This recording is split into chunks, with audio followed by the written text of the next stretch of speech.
آج جمعہ کا دن ہے اور یہ رمضان المبارک کا مہینہ. آپ نے ہمارے خطیب حضرات سے آپ نے رمضان المبارک کے مہینے کے بارے میں، رمضان کے فضیلت و اہمیت کے بارے میں آپ لوگوں نے تقریر سنے ہوں گے. لیکن آج میں جس ٹاپک کو لے کر آپ کے روبرو ہوا ہوں وہ رمضان المبارک اور نماز. مسلمانوں، سب سے پہلے اسلام میں داخل ہونے کے بعد، یعنی لا الہ الا اللہ کا اقرار کر لینے کے بعد،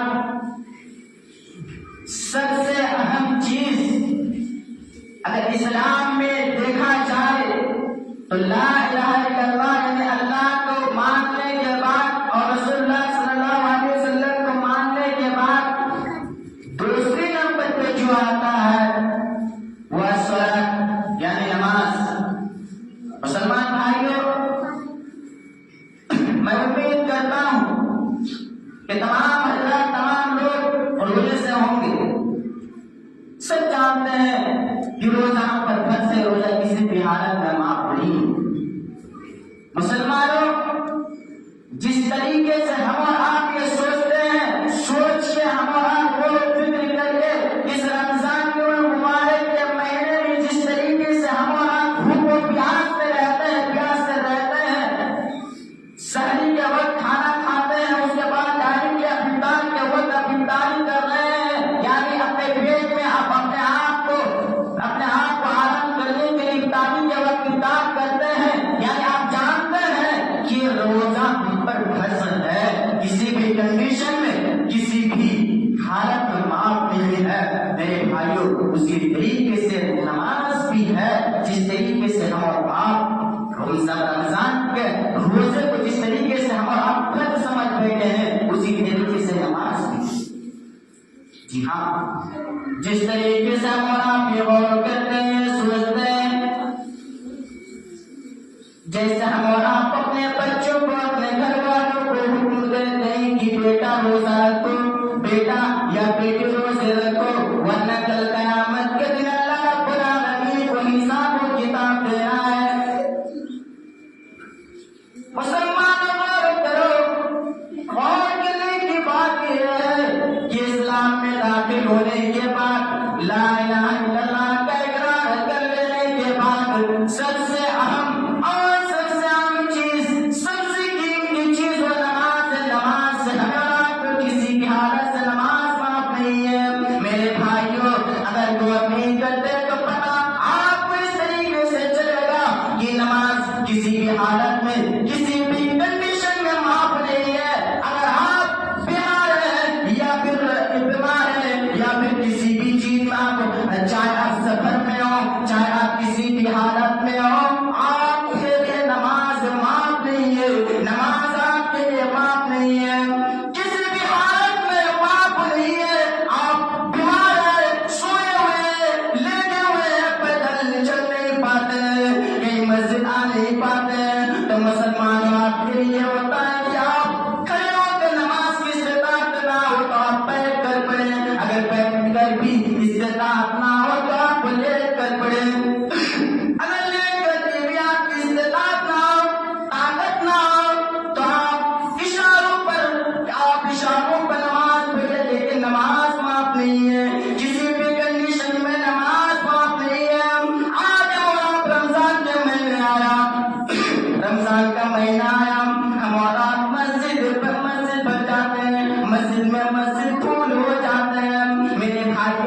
رمضان کا روزہ نہیں رکھتا ہے گھر والے تو آپ غصہ آتے ہیں. اسی طریقے سے اگر کوئی گھر میں نماز نہ پڑھے تو آپ کو بھی غصہ آنا ہے. آپ کو مار مار کے مسجد آنا ہے اور نماز پڑھوانا ہے. نماز میرے بھائیوں کسی بھی کنڈیشن میں کسی بھی حالت میں نماز معاف نہیں ہے.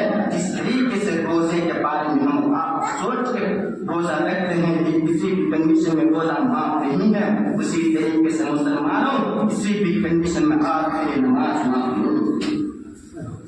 بہت سارے مسلمان ایسے بھی مسلمان ہیں کہ خود گھر میں نماز پڑھتے ہیں لیکن گھر والوں کی کوئی نہیں. بیٹا باہر میں کام کرتا ہے, خود نماز پڑھتا ہے لیکن بیٹے کی حال کیا ہے اس کو پتا نہیں. بیٹا باہر میں کیسے کماتا ہے, کیسے پیسے لاتا ہے, کیسے خون پسینہ کر کے پیسہ کما کر لاتا ہے. باپ صرف بیٹے کی کمائی کو دیکھتا ہے. مسلمانوں آپ اپنے بیٹے کی کمائی کو دیکھتے ہیں اور نماز نہ پڑھنے کی حکم نہیں دیتا ہے, روزہ رکھنے کی حکم نہیں دیتا ہے. تو مسلمانوں آپ سے بڑا ظالم, آپ سے بڑا ظالم اور آپ سے بڑا کوئی دھوکے باز بیٹے کے لیے نہیں ہوگا جتنا بڑا دشمن آپ بیٹے کے لیے بن چکے ہیں. خود نماز پڑھ لیتے ہیں, خود اپنے آپ کو جہنم سے بچا لیتے ہیں. بیٹے کو کون بچائے گا, اپنی اولاد کو کون بچائے گا. مسلمانوں جس طریقے سے روزہ گھر میں جیسا سب کو رکھنے کے لیے حکم دیتے ہیں اسی طریقے سے نماز کا بھی ہمیں اور آپ کو حکم دینا ہے. اگر سب سے بڑا دشمن اگر اس کائنات کے اندر اگر بیٹے کے لیے سب سے بڑا اگر دشمن کوئی ہوگا تو وہ باپ ہوگا. کیوں؟ اس لیے کہ باپ اپنے بیٹے کو نماز پڑھنے کے لیے حکم نہیں دیا, اس کو جہنم سے روکنے کی کوشش نہیں کی, اس نے جہنم سے اپنے اولاد کو روکنے کی کوشش نہیں کی. نماز تو خود پڑھ لیتا ہے لیکن بیٹے کی کوئی فکر نہیں, اولاد کی کوئی فکر نہیں, بیوی کی کوئی فکر نہیں. تب قیامت کے دن ایک منٹ, ایک سیکنڈ, ایک لمحہ, ایک وقت کا حساب و کتاب آپ سے لیا جائے. مسلمانوں سے خود نماز پڑھ لینے سے نہیں ہوگا, صرف خود روزہ رکھ لینے سے نہیں ہوگا. ہاں بہت سارے مسلمان ایسے ہیں کہ صرف رمضان کے مہینے میں نماز پڑھنے کے لیے آتے ہیں. شرم سے ڈوب مرو مسلمانوں. رمضان سے پہلے آپ کہاں گئے تھے؟ کیا رمضان سے پہلے کا حساب و کتاب آپ کو نہیں دینا ہے؟ سب کو کل قیامت کے دن ایک منٹ, ایک لمحہ, ایک وقت کا حساب و کتاب کل قیامت کے دن دینا پڑے. جس طریقے سے آپ اپنے آپ کو جہنم سے بچا رہے ہیں اسی طریقے سے اپنی اولادوں کو بھی جہنم سے بچائیں.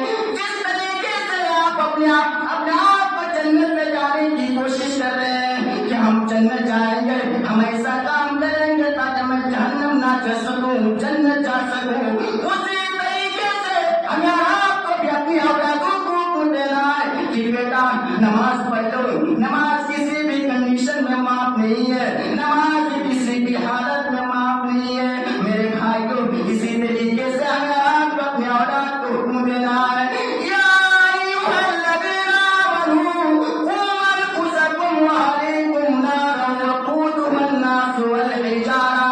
اے ایمان والو, مسلمانوں یہاں صرف لوگ دنیا کے لوگ مراد نہیں ہیں, صرف اس میں مسلمانوں کو اللہ رب العالمین صرف ایمان والوں کو کہہ رہے ہیں, صرف مسلمانوں کو کہہ رہے ہیں کہ اے ایمان والو تم اپنے آپ کو جہنم سے بچا لو, تم اپنے آپ کو ساتھ سے بچا لو اور اپنے اہلوایات کو جہنم کی آگ سے بچا لو, اپنے بیٹے بیٹیوں کو جہنم کی آگ سے بچا لو, اپنی بیویوں کو جہنم کی آگ سے بچا لو, اپنے گھر والوں کو, اپنے بھائی بہن کو جہنم کی آگ سے بچا لو. مسلمانوں اللہ رب العالمین قرآن مجید کے اندر صاف صاف اعلان کر دیتا ہے مسلمانوں صرف خود نماز پڑھ لینے سے نہیں ہوگا, صرف خود روزہ رکھ لینے سے نہیں ہوگا. آج جس طریقے سے آپ 10 سال 12 سال کے بیٹے کو روزے رکھنے کا حکم دیتے ہیں اور اس کو گھر سے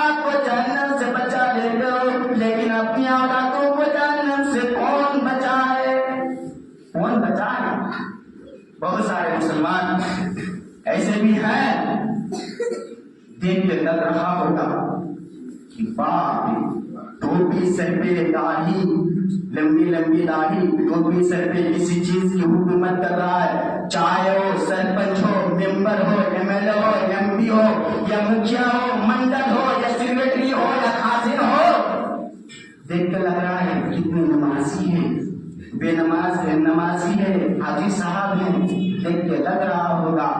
لیکن مسلمانوں ایک بات یاد رکھیے گا،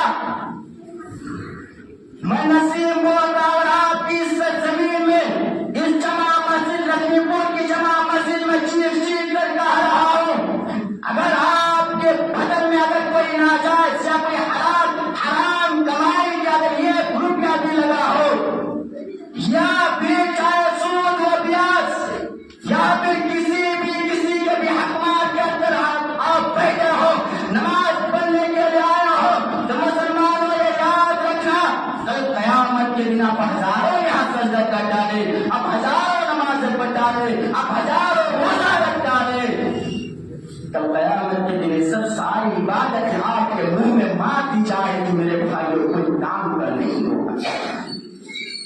جب کوئی انسان کسی مصیبت میں پھنستا ہے تو اس وقت وہ اللہ کو یاد کرتا ہے، بس صحیح ہے کہ نہیں؟ اس وقت وہ اللہ کو یاد کرتا، لیکن جب وہ کسی چیز میں خوشی میں رہتا ہے